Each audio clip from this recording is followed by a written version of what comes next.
everyone, it's Shannon here, and in today's video we're going to create this fun birthday shaker card using the February My Monthly Hero kit. We're going to start today's card by stamping the front panel. This is the stamp set that's included in the February My Monthly Hero kit. It's a really great set, lots of sentiments and images. I'm going to start today's card with that large background stamp and have an A2 panel here of Dove White cardstocks. And the panel again is 4 1/4 by 5 1/2. I just have it nestled in my MISTI. I'm going to line up that large background stamp in my MISTI, then pick it up, and I'm going to ink it up with raspberry jam. Kind of a little bit different color today, but I was really inspired by the sequins mix that comes with the February My Monthly Hero kit. I love the colors in that, and that's kind of my inspiration for today's color palette. So now that I've stamped my background stamp, I'm going to add some colors. So here's that beautiful sequence mix that I was talking about. Again, this comes in the kit. And I pulled kind of the colors in the small little swirls. There's kind of some rainbow swirls, and that's what I'm going to color the background in. I have my Copics here, and the numbers that I'm using are on screen so you can follow along. I'm just going to start with my green and color all the leaves green. This is very, very simple Copic coloring, just adding color. I'm not even doing any shading or whatsoever. So I basically just use like 6 colors for this whole entire panel, or 6 markers for this whole panel. I'm now moving on to, or quickly moved on to a blue and then a purple, and the other colors are going to go pretty quick because there's just small little sections that I'm coloring, like the flowers, the top of the cupcake, the candles, just small little sections that I'm coloring. I'm now on a yellow here, and then I'm moving on to my orange, which is YR02. So this is something I've actually been trying lately, which is stamping my images in a color other than black. And I really like the results I'm getting. I think it's a great way to kind of stretch your stamps and get another look. I really think this card turned out kind of classy, and I can't wait to try it with some of my other stamp sets. I'm finishing up here with a really light tan for the small section of the cake that you see within the cupcakes, and that finishes my Copic coloring. I'm now going to move on to die cutting my window in my front panel. I'm going to use this gorgeous, gorgeous cake die that is included in the kit, and I'm just going to center it, use a couple pieces of tape to hold it in place, and then run it through my die cutting machine. After I have ran my panel through my die cutting machine, I'll just remove my tape and then pop out that negative piece. I'm not going to use that, but I definitely think it's worth saving. It's really pretty, and I might use it on another card later.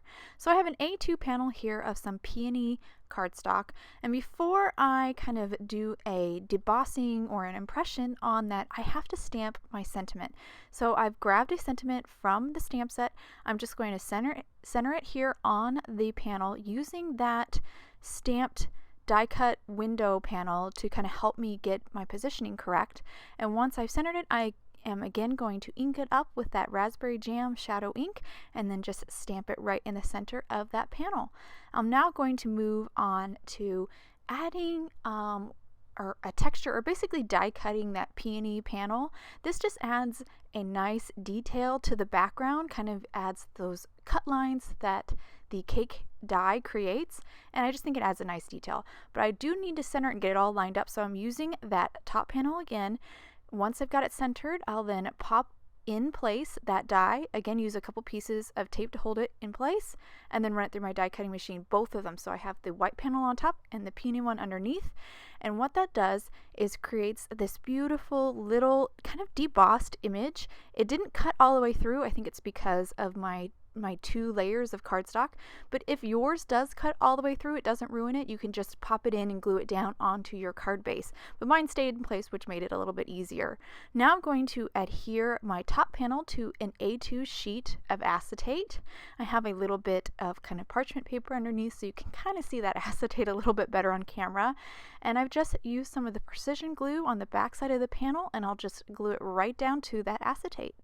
I'm just going to hold everything down in place just for a second to get that glue to set up, and also to ensure that my panel is really nicely stuck down onto the acetate. Now I'm going back to my peony panel, and I'm going to create the well for my shaker contents. The well doesn't need to be as kind of narrow as I'm going to make it. You're going to see here I get a little foam tape crazy.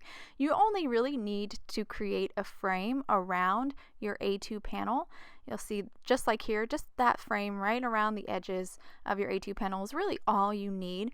I do go a little bit overboard here and really frame out that cake image. This does kind of two things. It adds more support, so this will mail nicely, and it also makes sure that all my shaker contents stay fairly visible. They don't get hidden or lost behind the front panel that we add later. I'm now going to adhere my panel down onto an A2 top folding card base, and I'm just going to use some more precision glue to do that. If your cake die cut all the way through, you would just adhere your frame first and then inlay the cake right inside. So really easy fix, so don't worry if your cake does die cut all the way through. I'm just going to press all over just to make sure that that peony panel is really nice and stuck down to the card base. So now I'm going to fill up my shaker well. So I'm going to grab some of that sequence mix here, just a small amount, and pour it into my well. It's actually surprising how little you really need. Obviously, one reason is because I did narrow down my well, but also I don't want to overfill. I'm very conscious here of not filling my shaker too much because I did stamp that sentiment on the cake and I don't want it to cover it when all the shaker contents have kind of settled and the card is upright. I want that sentiment to be really visible. So now that I've got my well kind of filled, I'm going to remove the backing on the foam tape, and then I'm going to grab my top panel here and just line it up and stick it down. And once it's stuck down, this card is complete.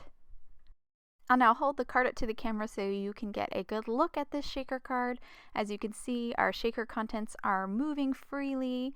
I also love that it's not too full. I can still see the sentiment pretty well, especially when the card is kind of upright and all the shaker contents kind of slide down to the bottom. I also love this color palette. I just think it's really different and unique. I never would have come up with it if it wasn't for that shaker mix. And it's also a great way to kind of incorporate that shaker mix kind of combination of colors into this card. It really has a cohesive feel because the shaker contents and the card all kind of match perfectly. I hope you guys enjoyed today's card and video. If you'd like any more information on the products I use, please head over to Hero Arts. Thank you so much for watching, and I hope you guys have a wonderful day.